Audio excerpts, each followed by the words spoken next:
You're lying in bed at 2 a.m., and everyone else in your house is asleep. The room is dark. The world is quiet. But your mind? Your mind is running a full marathon. You're replaying a conversation you had 3 days ago. You're wondering if that one sentence you said came out wrong. You're analyzing someone's facial expression, someone's tone, someone's pause before they answered you. And then, just when you think you're done, your brain says, "But wait, what if..." And you already know how this ends. You don't sleep. You wake up exhausted. And nobody around you even understands why. Because from the outside, you look completely fine. If this sounds like your life, I want you to stay with me, because what I'm about to share might be the most honest conversation you've had about your own mind in a long time. Because thinking deeply is not always a gift. Sometimes, it's a quiet kind of pain. And today we're going to talk about the 7 signs that your deep thinking has crossed a line, and it's actually hurting you. Sign number 1. You can't let a conversation end in your head, even when it ended days ago in real life. Most people say something, move on, and forget it. But not you. You go home, and the conversation follows you. You replay it in slow motion. You think about what you should have said. You think about what they really meant.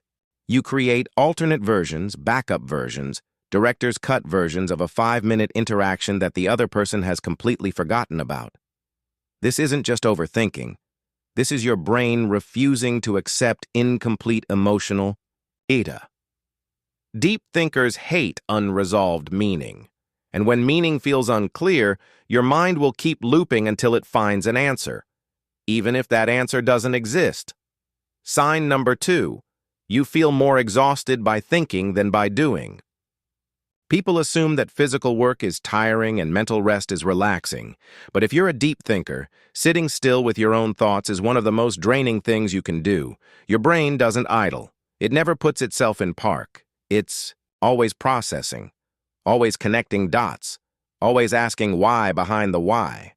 And this constant internal activity, even when you're doing nothing, burns through your emotional and cognitive energy in a way that most people around you will never fully understand.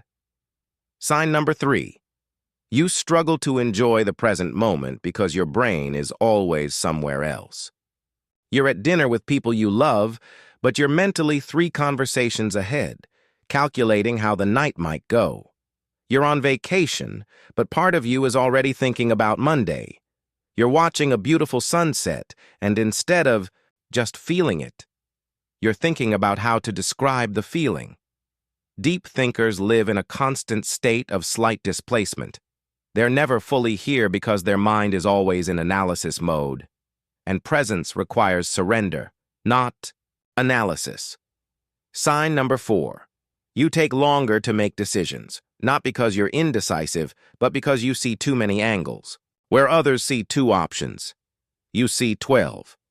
You see the consequence of each option, the consequence of those consequences, the emotional impact on every person involved, the version of yourself that chooses one path versus the other, and then you see how that version of yourself might regret or celebrate that choice 5 years from now.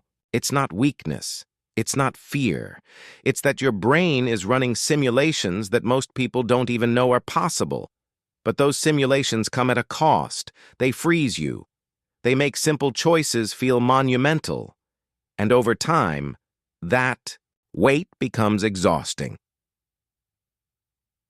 Sign number 5. You find it extremely difficult to talk about your feelings in real time. Not because you don't have feelings.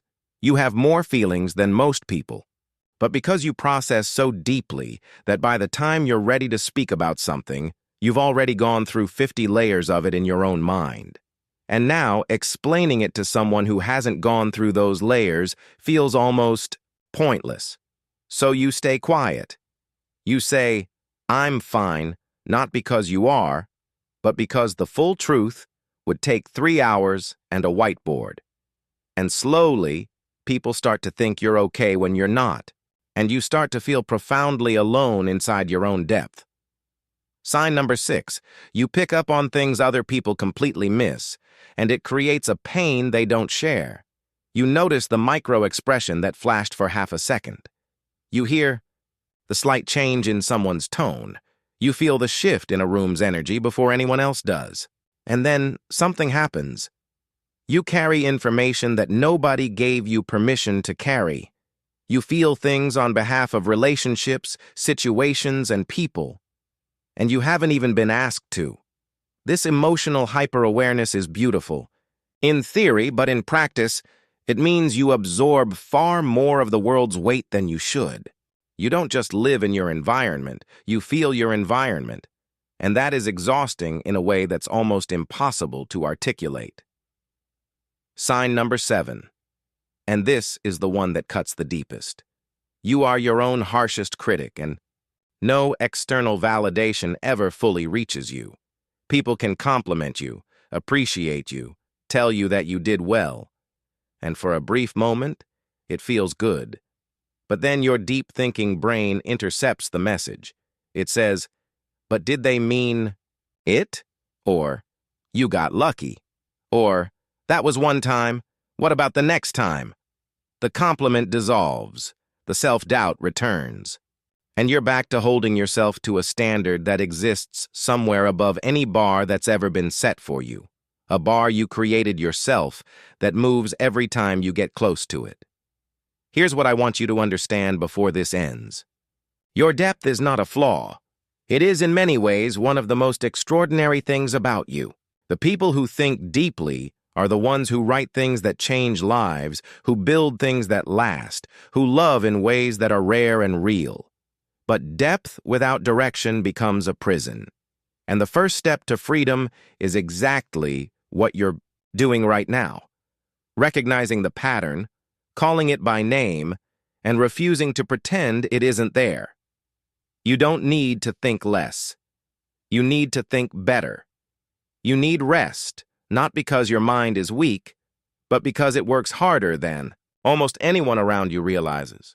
And you deserve to stop carrying what was never yours to carry. If this felt like someone finally understood something about you that you've never been able to explain, share this with someone who needs to hear it.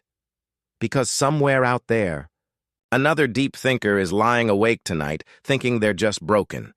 And maybe this is what they need to know they're not.